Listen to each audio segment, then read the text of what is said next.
Hey guys, just want to do a tutorial on a first thing that I tried. That picture right there is what Fiona Jennings gave me, and that's what inspired me to try this project. And this is a thank you gift for one of my wonderful YouTube friends.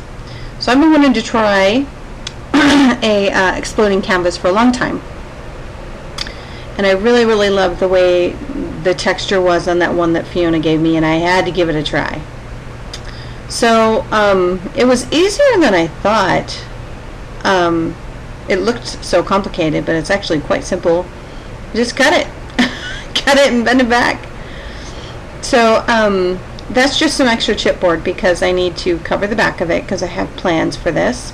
So I just sliced it up and cut it and hot glued it on to enclose my canvas.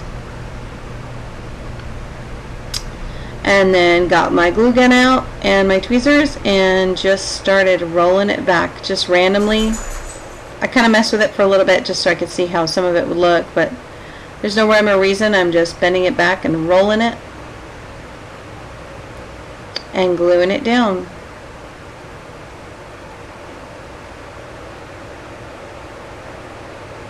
So pretty easy, and I was so nervous about trying it. You know, when you try something new that you haven't tried and it makes you nervous.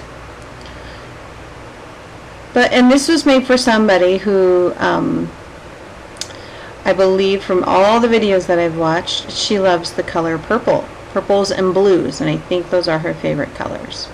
No guessing. Not giving it away yet. But yeah, so, and I have such a hard time working with purple.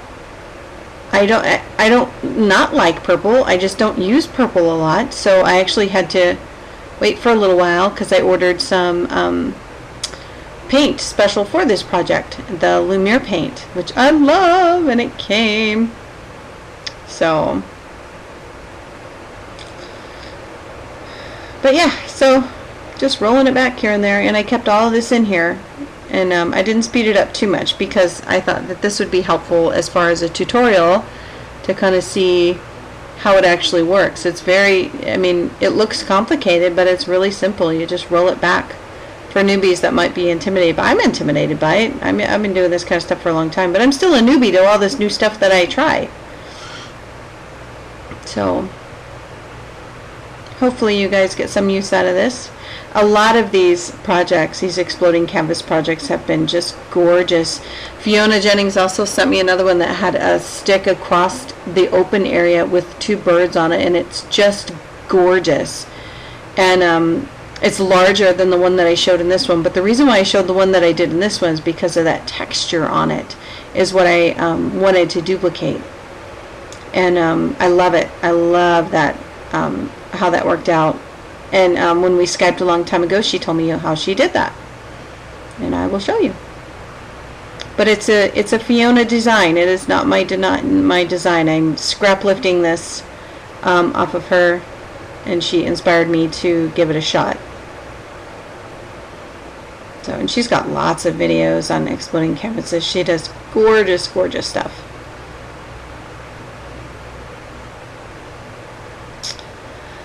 So there, all my gluing is done, and then I glue the back on that. I kind of left that off, and I kind of went back and forth because I have these really tiny canvases, and I thought that would be cool to put another exploding canvas in the middle. So I exploded that one, and then wound up not really liking it. I'll use it for something else, but so and the plan was to hang a charm or some kind of, you know, beautiful thing in the middle, and just to have it suspended there with chain. I just have a thing for that. I think it just adds dimension to it, and it's beautiful. And I loved how that one looked, but I wound up not using that one. And then in the end, I wished that I kind of did, but that was what I started out with. So, doing the paints, I knew that purple would be a big factor in this, but I wasn't quite sure where I was going to go with it.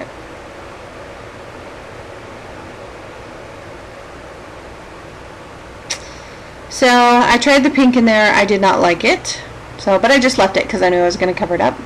And I got some cheesecloth, and I wanted, texture was the name of the game on this canvas. I wanted lots and lots of texture, and cool things that I've been wanting to try.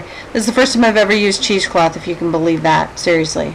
I used tissue paper and everything else, but I bought cheesecloth one time, and I think I actually wound up mistakenly throwing it away in the garbage with my bag.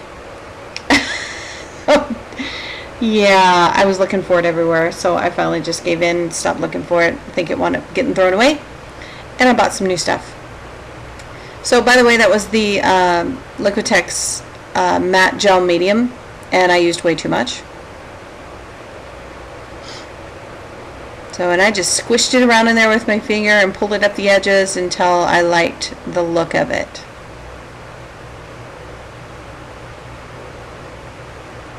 Just manipulating it, because that gel medium, you know, it stays wet for quite a while. You can move it all around.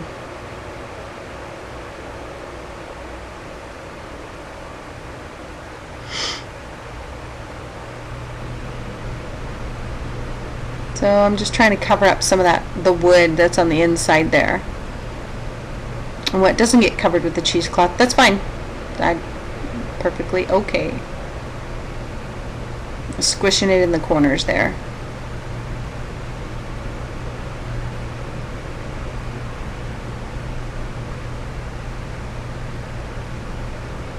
Okay, that is modeling paste. And what you do to get this cool looking texture is you just add some water and mix it up really well.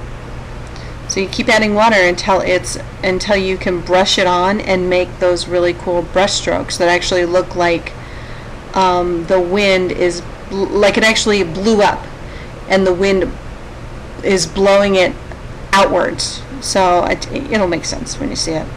Because the picture that I put on there of what Fiona had made, it really doesn't do it justice. You have to see it and feel it and see how the light shadows on the texture on it. It's really, really a beautiful canvas that she made. And I am such a brown color kind of girl, and vintage colors and you know, kind of muted colors. This was really hard for me. I don't know. I hope she likes it. It winds up being quite I don't know. I like it, but it's really purple. And it's pretty. But I don't know. You'll see. Anyway, so there it is. You just make your modeling paste a little bit more liquid, and then you brush it on thick. And I'm sorry that you can't see it very well, but you brush it on nice and thick so that it leaves that texture on there. So hopefully you're catching that.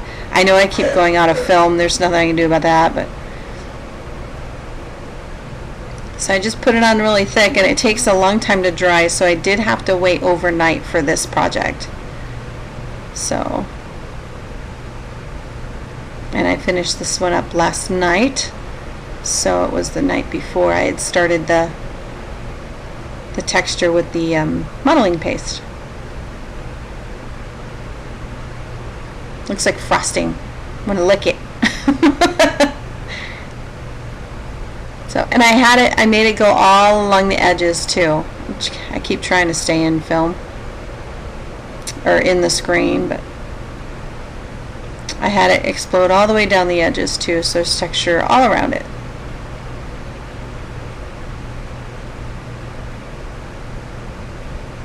Got some Halloween projects I'm going to work on, and I can't wait. I love the way that cheesecloth looks. It makes me think of Halloween and spiderwebs, zombies, mummies. So, don't you just want to lick it? Looks like frosting. Makes me want cake. So, sorry, I keep going out of screen. So, did that look cool? I don't know. I think with more practice, I'll kind of perfect the texture I'm looking for. Because I want it to kind of look exploded out. You know, like it exploded from the back and blew outwards. I didn't quite get as good as what I wanted, but it still has some really cool effects to it. So, and there's my grape Lumiere paint. And put it on kind of light.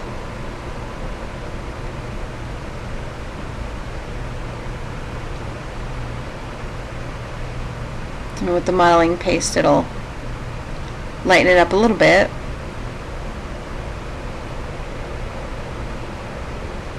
So, and what I wanted to do is have the purple in the background and then do a different color on the folded out parts.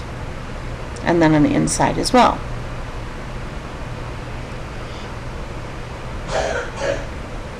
Oh, I can hear my 10-year-old in there coughing. You guys can probably pick it up too. So there it is all around the edges.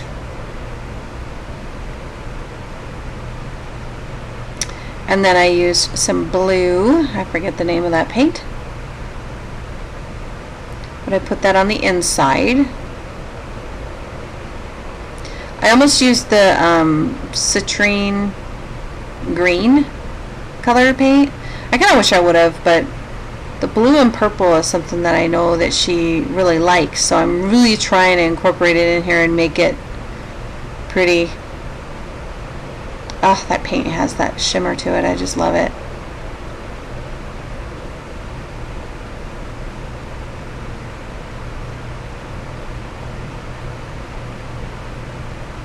I'm just getting it in all the nooks and crannies.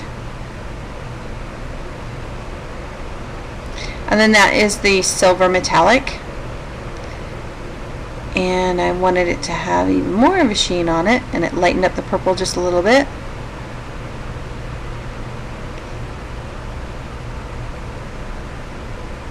Brushed it out like in the exploding strokes from the inside out. And then it was a little too silvery, so I just real quickly rubbed some of that off with a baby wipe because I wanted you to be able to see the purple.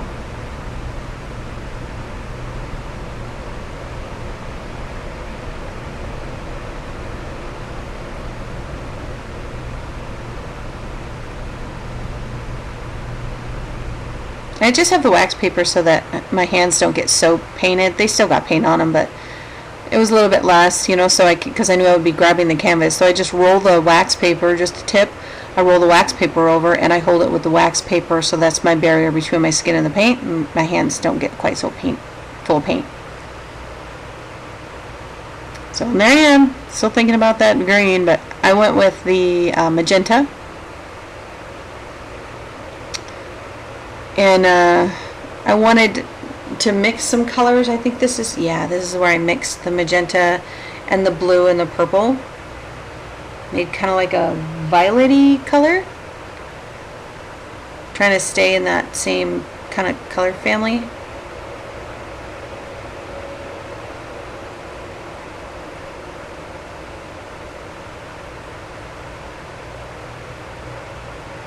So I added just a little bit of water there, and then it needed some more purple, and then that I went with that. I wound up not really liking it and covered it with some pink, which I think is off screen. Yeah, there I am. I'm like, I don't know if I like that. So I wind up putting the blue down, the color that I made. I wind up putting that down, and then I go over it really lightly with the pink, and it was a nice contrast there. And with a smaller brush, I actually wind up filling in the insides of those curls so that you don't see any white. I think I covered every little bit of white on that. Took some time to get in all those nooks and crannies.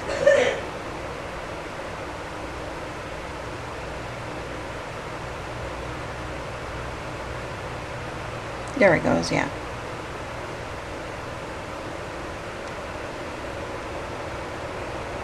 Okay, and you can see there's some pink over it now. I added some pink, and then I also added some ink gold on there.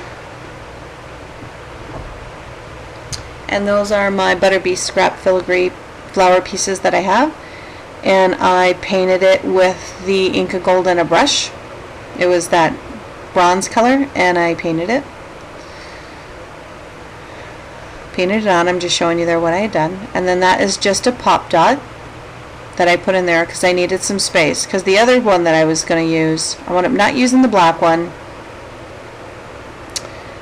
then there I'm showing you I used some of the silver paint on the inside, and then the Inca Gold on the edges and around the little curls.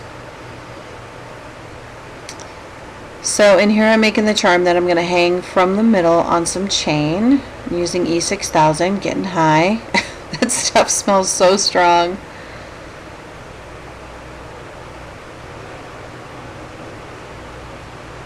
So, and I took the jump ring off of that. That is an Arctic cake piece, and I have some pretty chain, some silver chain.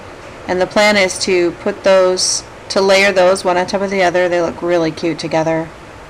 And there's not a darn thing wrong with using silver and gold. I like silver and gold mixed together. Some people really got a bad hang up with that. I think it looks beautiful.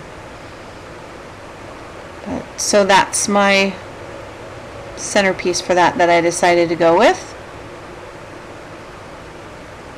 My E6000 on both of them.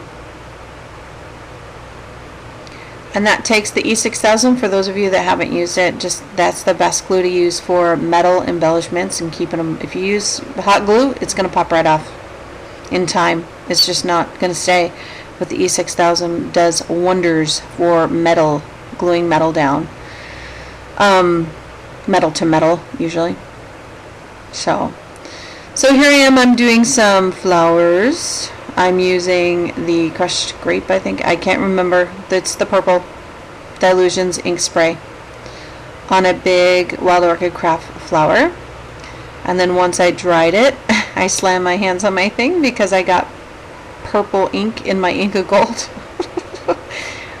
But brush it on the flower. It looks beautiful on it. I loved how that turned out. And then I wound up not even using that flower.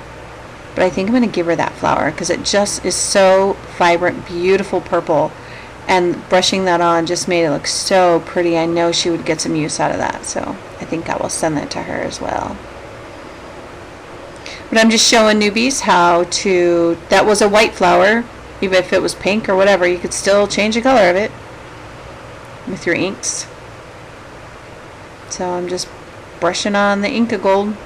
And it made it look so nice. I love it. It wound up just being a little bit too big is why I didn't use it. It was just the flower itself was a little too big for the canvas. It took away from the centerpiece. So, and then it disappeared. It was too much purple. But I do love that flower. It's gorgeous. So I got some cherry blossoms out and coloring some of those. And this is the part that takes so long, is the hemming and hawing over where to put the flowers and how to do your final little embellishments. There was some movement in that piece that I made, so I just needed to add just a little bit of hot glue in there where that dot was. It needed to be raised up a little bit because it was just bumpy, and that gave it just the lift it needed. And then the hot glue in there will help keep it steady. But I'm not counting on the hot glue to keep it in place. That's what the E6000 is going to do. It's going to keep that together. But it'll help stop the piece from being wobbly. So there's my chain. Put the chain on. And I'm going to slide it under my canvas because it's a stretched canvas and it's loose on there. So you just fill the bottom with some glue and jam the chain in there. And again, I keep saying, oh, use E6000 for metal. And yeah, it's a metal chain, but it's going to be squished in there with the canvas and the chain, and it'll stay in place. It's not metal on metal.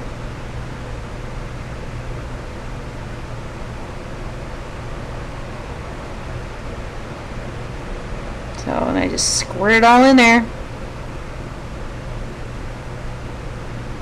And then use my tweezers and squish it in there, and then while it's still semi-wet, make sure I'm centered.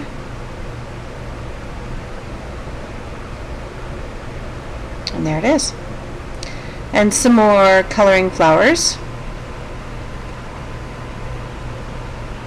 I did bubblegum pink and then the purple.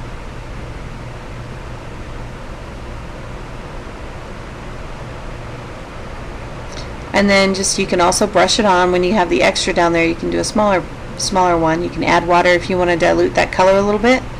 You can brush it on easy. There's some more Wild Orchid Craft flowers. I'm gonna do some more coloring. And these ones I thought I would do some blue. These are still all my original colors. I haven't got any new ones. Some of these flowers I kind of overdid it a little bit, but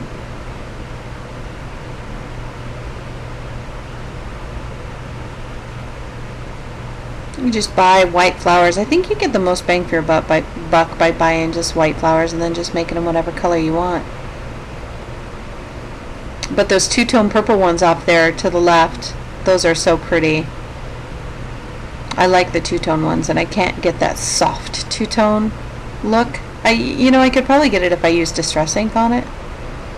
But, so anyway, for newbies, if you want to buy a bunch of flowers, just get the white ones first. So, there, I spared you guys. I think my video might have stopped or something, but I actually strung that pearl strand. I got that pearl strand, I don't remember where I got that from, but I think Fiona gave that to me in Iraq. Yeah, she did. That's where I got that. But I actually threaded it through. Threaded, is that a word? I thread it through every single one of those little loops, and then left it loose, and then just glued only little, like one bead here and there, one portion, just to keep it in place, because it's meant to hang on a wall or maybe sit on like a plate holder or something like that. But I just added just a little bit of hot glue here and there on one or two beads just to keep it placed. So it's, because I like the randomness of it, how it's popping out every now and then, here and there. Added a little shabby chic look to it. I could have left it alone, but why? Why do less when you can do more?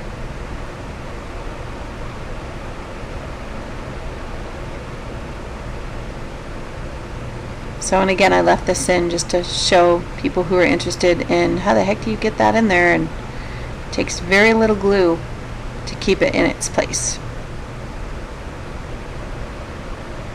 And I like that new glue gun that I have with that really fine tip. It doesn't squirt out as well as I'd like it to, though. I kind of have to push on the glue stick sometimes, but it's really good for fine detail. I'm brushing on the Inca Gold just on the pearl, kind of softens it up a little bit because it was so blinding white. But there's a pearl in the middle there, so. And then again, just brushing on the Inca Gold on the flowers that I had colored. They're so pretty with that on there.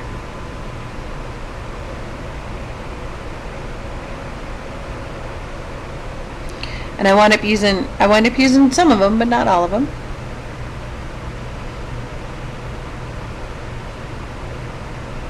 And those flowers, those little tiny ones, those came that color, so I didn't color those. They were that color, so I just brushed down a little Inca Gold and shabbied them up.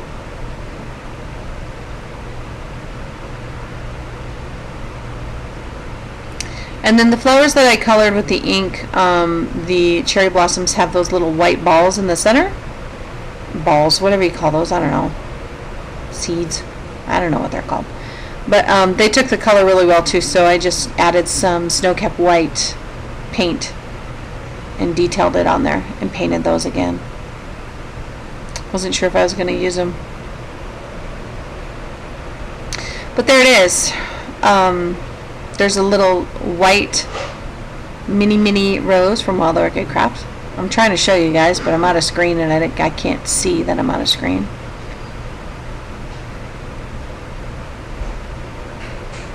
Just doing some detailing on those flowers, and those are glued down. And then the last one to go down is that tiny little light blue one. That's right at the bottom of the canvas there.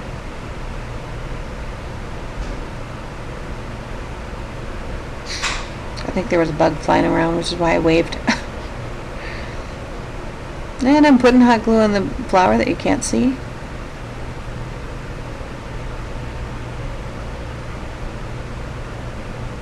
And then that was the last one. And there it is. And that is the sticky back canvas that I cut to size on the back to finish off the project. I liked it. I don't like the back the way it looks, so I did that off screen. You guys didn't have to see that. I just measured it and cut it and stuck it on. Super, super easy. And then wrote my note on the back.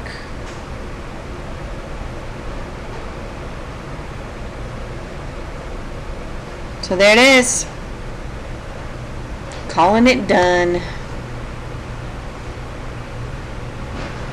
And there's some stills.